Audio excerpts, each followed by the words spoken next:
Hello and welcome to Elvenhome, and to this edition which looks at some scenic work that I've been doing and also some work that I've finally done after about 7 years on some kits that I bought when I first started the Engage layout.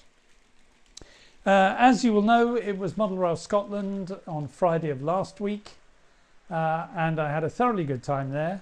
Didn't buy a great deal. The only thing that I bought, I'll put an image of it up now, was a clutch of 8 trains, I think. Yes, 8 wagons rather. I think I kept calling them coaches in the last episode. But this little clutch of wagons cost me the princely sum of £36, which I thought was rather good. And that was really the only purchase that I made, apart from joining the 2mm Fine Scale Society, more of which probably a bit later in the year, because I have something in mind for which membership of the 2mm Fine Scale Society will be a great boon. And I rather fancy trying my hand at building some of their kits. But these wagons, some of them original Graham Farish pool wagons, so they had the pizza cutter wheels. They had the wheels changed. I think the 2 Northeastern coal wagons and the Wood & Co wagon were with the old pizza cutter wheels, and they're now running on the layout on the goods train that's going, or the coal train that's going round, and you'll be able to see that a bit later in the running shots. It was great at MRS. I met up with Ewan from Blackwood and also from Donald, who's Highlander 66.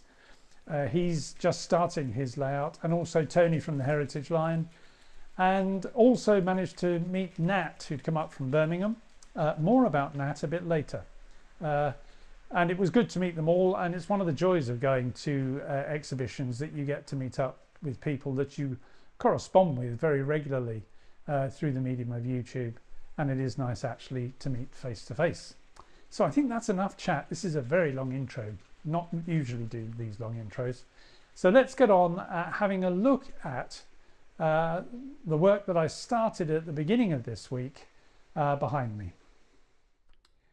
The main area I've been working on over the last few days has been the hillside and what is going to become the scrapyard. What I'm intending to do over the rest of today, so it's ready for this video, is complete certainly this part of the hillside. Whether I complete the scrapyard, I'm not sure, because I'm going slowly with the scrapyard so that it looks realistic and can actually be moved around, because it's a long thin area but it's completely waste. So I'll show you what I've been doing so far. I've took some footage a bit earlier hovering over the top. It's quite tricky to do that without getting in the way of the light that's shining on it or falling onto the layout, so it's a bit shaky in places. But down here I've put in, or putting back on the layout, things that were on the older scrapyard. So this was made by Chris at Wheezy Palace, as was this. They're lovely scrap piles. They've gone in, and there's a old frame of from a white metal kit, all of which now has underbrush, so that's beautifully closed off this gap here and has started to fill the area that was all just brown paint, you may recall. I've put Woodland Scenic's fine turf earth, it's very strange, to give me a mushy looking surface for that, and I'm quite pleased how that's come out. What I'm now doing is looking about putting some other scrap things that were in the previous layout, a previous scrapyard rather, onto here. But I'm thinking a bit about how stuff would be moved onto and from the scrapyard, because there's no point filling this all up, because you wouldn't be able to get a lorry or anything down or turn the lorry. So I think the scrap is all going to be this side, partly because the gas board were not happy at having loads of scrap piled up against their rather inadequate fence. So I'm going to have a think about that, because it may be, I think Engage Models do some scrap bins, and it may be that a couple of scrap bins on this side and possibly one down here might be better. So the main focus, I think, now is to get this done, and I want this to be as overgrown, if I come down, as this side is, if not more so, because this will have never been tended since it's was put in, really. So I think it would be pretty well overgrown. Ideally, it should have a lot of trees on it. The only problem is I rather like the view when I'm filming across here. And if that's then screened off with trees, it would ruin that view. But I'll have a think about that. I'll get the bushes in and then see whether I want to put some trees on, because I'll need to probably buy the trees. I think I've got some, so I may have a look. So anyway, what I'll do is I'll work on that for the rest of today, and we can take a look at it a bit later in the video. After long prevarication, I've finally got around to doing something over the last week, which I think I've put off for about 8 years, which was to paint up some Pico wagon kits that I had. I bought these, I think, about the time that I decided to do an N-gauge layout. I'm pretty sure it was about that time, because the kit that you can see in the bag cost me £4.95, and the kits now, I think, run at about £7.25, £7.50. And I made these up full of enthusiasm, but without any of the skills that I needed to be able to paint them. And so they've sat in the bottom of the box because, of course, once I got some ready to run models and they were painted up, these looked what they are, which is unpainted kits, or were. And I thought I would just pass on quickly to encourage any of you that may think about getting these kits, because the kits are a way of being able to get wagons together at a bit cheaper than the ready-to-run ones. To give you an example, I think this kit at the back here, which is just a van, will be about £7.25 to buy the kit, and to buy the fully painted up version is something like £11.25. Well, if it's only one, that probably doesn't make much difference if you don't already have the paints you need. But if you're wanting to put a rake of vans together, a saving of £4 a rake can make quite a big difference. And actually this was so much easier to do than I feared it would be, so I thought I would pass on my experience of painting these up. The first thing, though, is just to show you what you get in a kit. Now, for a reason that I cannot quite understand at the time, I bought loads of LNER brake vans. Don't know why I thought I'd need quite so many brake vans. As it happens, I think I may be able to get myself out of a problem that I had when I put some dapole couplings on, but I'll come on to that. But I thought I'd show you what you get in a kit. So I've taken the little staples out just to make it easier here than wrestling with them on camera. The main bag contains, as you might expect, the main body parts. So that's the van itself. This is a fairly standard underframe. Can't remember what the right word for it is now, and goes with quite a number of kits, because there's lots of things that have this wheelbase. You get a weight and obviously a roof. This bag, which I won't open because they'll roll all over the place. Oh no, I will. So I want to show you one thing. There you go. I told you they'd roll all over the place. So there you get you get a two sets of wheels, one of which is now on the floor. You get two of the little nuts that I mentioned in the last video, which are 1/8 of an inch. That is their size, because these are very old kits, and when Pico first designed these, they were still using imperial measures. And as I mentioned in my last video, you need a 3.2mm nut spinner to be able to get these on. And if you're going to be making a lot of these kits, it's worth the investment to get, if you can get a set with a 3.2mm spinner in it, good luck to you. I couldn't find one. And in the end, I think it cost me about £12 just to buy one on its own. And when you know how much the sets are, you can see that's relatively expensive. And then you also get the Pico version of the LC couplings.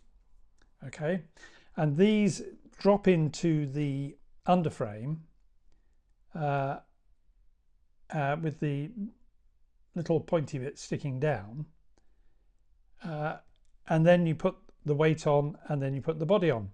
Now, Hunt couplings, or West Hill Wagon Works rather, one of the Hunt couplings they produce are to replace these with magnetic couplings. And if you're a Hunt coupling fan, you might want to do that.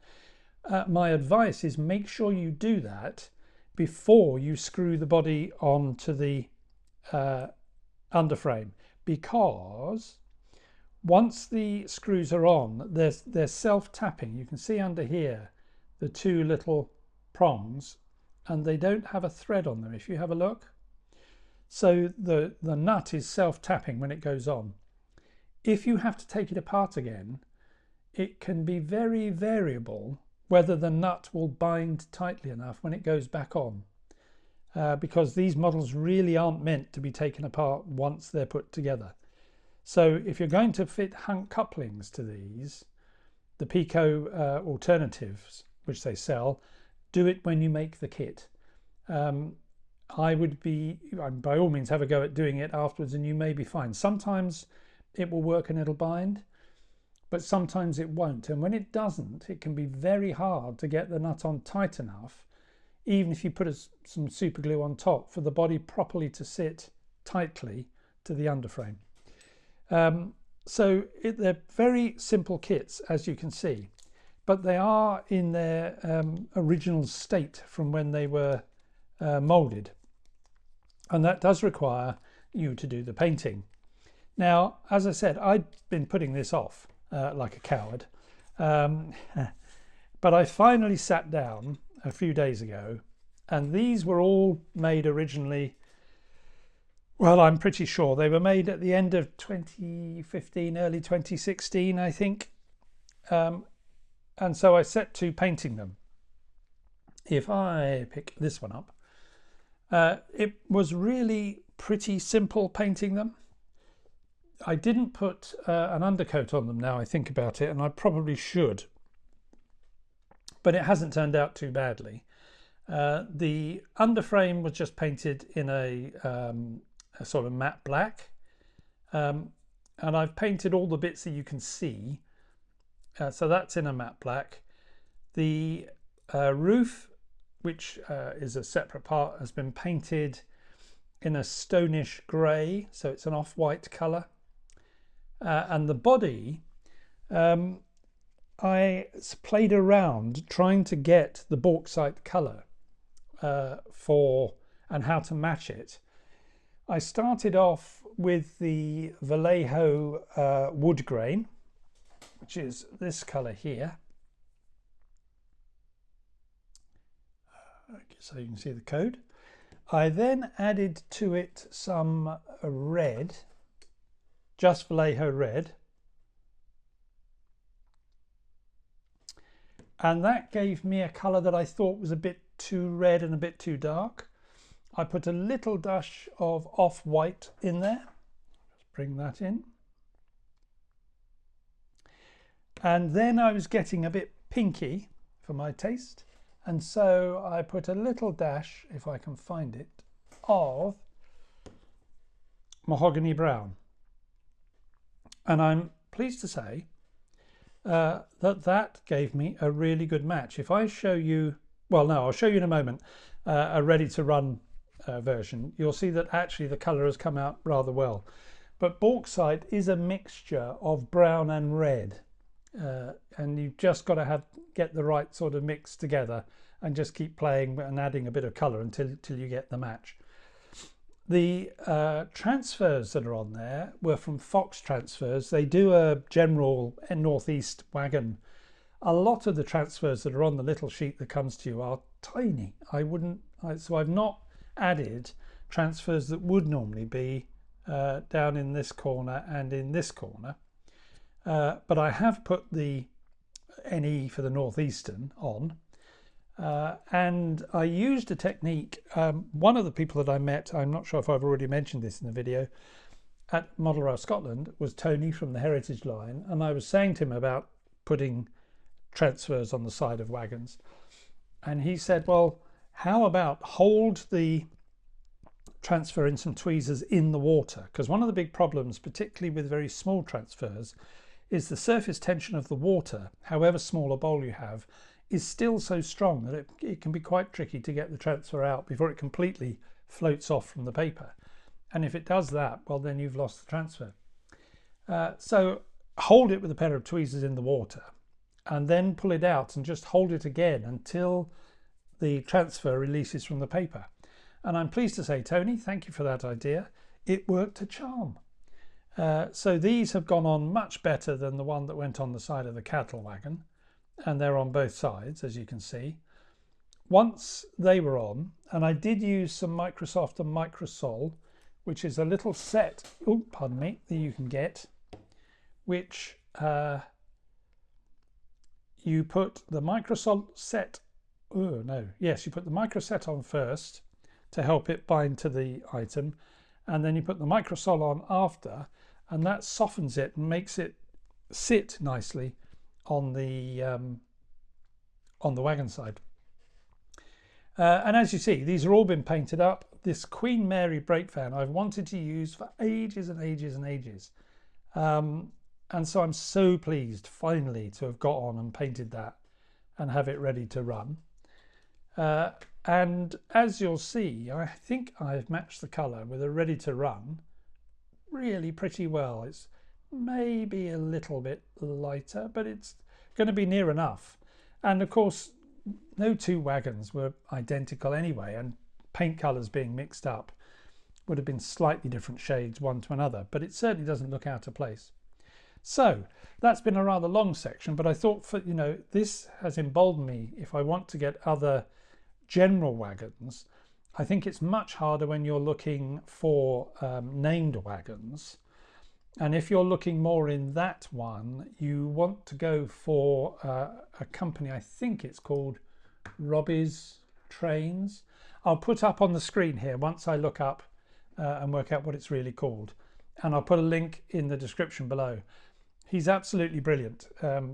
I haven't bought any because I haven't needed them, but I've seen stuff that he's done, including, for some people, a set of 7-plank wagons with the names of the firemen from Camberwick Green. Yes, it was, or Trumpton, sorry. Pew Pew, Barney McGrew, Cuthbert Dibble, Grubb, which look really good on a set of coal wagons going around this person's layout. So that is rather a long section, but I thought you might find it helpful, particularly if you're thinking you're going to need lots of wagons. And painting is quite therapeutic.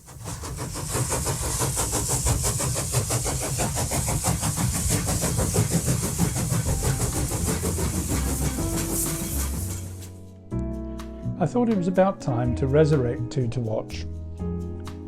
Two to Watch was a series I think I started during lockdown, looking at channels that were other channels that I enjoyed watching, which I thought others of my subscribers might enjoy too. Over time, as I was doing Two to Watch, I actually got pretty much to the end of channels that were active, because the key requirement of Two to Watch is that the people are putting up videos reasonably regularly. Not necessarily weekly or even monthly, but sufficient to suggest that they're active in their modelling. And I've left it for a while since the last Two to Watch to give time for newer channels to come along. And for both of the channels that are on today, they both are at early stages of building their layouts, and I know that people do enjoy watching layouts build from the beginning. And I thought I would resurrect Two to Watch as an occasional series probably over the next couple of months, because I've got, I think, about 10 channels that I might want to introduce you to. So taking them in alphabetical order today, The first channel for today's 2 to watch is Amberlea Model Railway. Chris has been working on his railway for over a year and it's coming on a treat. The design is really quite an interesting design, and as the railway grows and more of it gets Scenic in, you can really see it beginning to come alive. And I think it will be an interesting voyage to see how he completes the scenic work that's on there. I know he will welcome any support that others of you might like to give. And one of the things that I think I've always said is just how much support you get with a YouTube channel and the benefit you get from the comments of other modelers.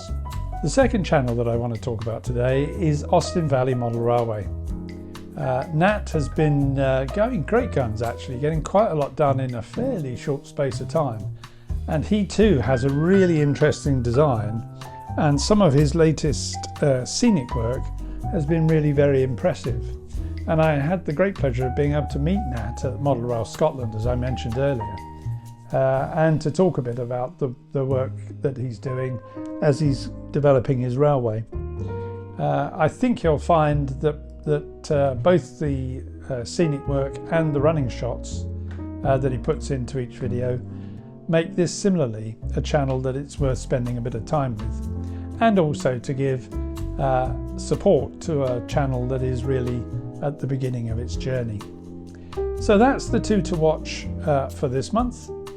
As ever, I'll put links to both channels in the description below this video, and I'll bring you another 2 to watch later in March.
Well, as you can see, I've been busy completing some of the work along this side. This isn't finished yet by a long way, although I think I've probably put enough greenery on here. What I've put in place, I discovered a box of buddleia, which I'd forgotten I had. So there was 10 buddleia which have gone in around here. You can see the white ones easily enough, and there's some navy mauve ones, or violet or lilac, however you like to describe them. And I also put a couple, if I just go down here, one of them went in there and one down on the side there, and there is another one somewhere. It's a oh, there it is. It's a lilac one, and I couldn't quite immediately see it. This is an amalgam of quite a few different things to try and get the variety. So you're not using just one colour, for example, of lump foliage. So there's 3 different types of lump foliage in here. There's dark green, there's light green, and there's olive. There's 3 types of underbrush, mid green, light green, and olive green. And you can see that in there using the same technique as I've used before. I get the mixture of colour, roll it into a sausage, having put the glue on first, and then I put it down in the sausage shape onto the glue and just allow it then to fall apart how it would like to do. And then once you've got all the underbrush in place, you go over it with essentially the same solution as you use for ballasting. Wet it first to help with the absorption, and then that goes over and it soaks in and it dries nice and firm and will hold it all in place. The underbrush doesn't need that because you put a good daub of glue on the bottom of it and it sticks.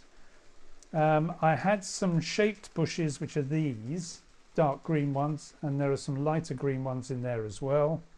There were some other shaped bushes here which I put in, and some of the shaped tree scenic material which I've used also down elsewhere, and I'm quite pleased with that. I think that looks as it's been undisturbed for a very long time. I've not put any trees in because, as I said before, I actually like the view across and I wouldn't want it disturbed by too many trees. 2 trees have gone in on the hill, and I'm going to put more bushes and things along here in due course because that looks a bit too kempt. I don't think it would be horrible, and I may even put in some flowering tubs or something, as if it's particularly well kept by the people in and around the school. So that's been the major work that's been done on the layout so far, but that whole area now is really getting close to being fully scenic in terms of the top area. I've still got to finish off around here what I'm going to do, how I'm going to finish that. I'm not quite sure there, and then get onto the scenic work down here, and once that's done then I can get the PVA in, but I'm hoping that the PVA will be in by the end of March, because then I would like to turn my attention back to other parts of the layout which, one, haven't been fully finished off and need to be. The gasworks, for example, and this area here. Paul Smith asked me after the last video whether this concrete base, which is an integral part of this kit, whether that was going to be blended in somehow, to which the answer is yes, it is. It's there because it's obviously I had to put the wire in, but it will get filled in around there, and I need to complete all the work along here because that is still basically the baseboard. So the scenic work has only been brought up as far as there here. I've also got to have a good look at the churchyard because the seafoam trees that are there were a very early attempt of mine at seafoam trees. They're probably 2017 that was built, so they would have been made then. And I think, well, one, I've got better trees to put in there, and you may have seen from the running shots that I'm trying out placing trees. The dark green trees you will have seen in the running shots are only placed, they're not actually stuck down, but I rather prefer those to the somewhat anemic seafoam trees. I don't think they were quite that anemic when I first made them, but over time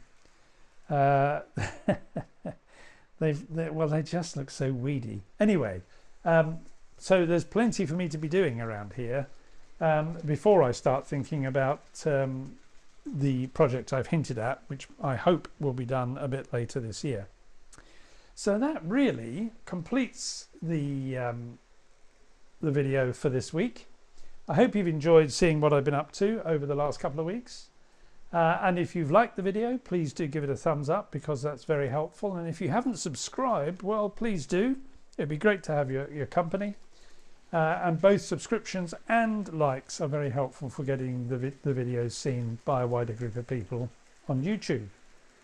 If you have any comments, please do let me have comments. As I said in the 2 to watch section, it's helpful in a number of ways. People give you really good ideas and challenge the things that you're thinking, but it's just nice to know that somebody is out there. So even if you just want to say hello, and I'll be more than pleased to say hello back. So until I speak to you again in probably a couple of weeks' time, that's bye-bye from me. Bye-bye.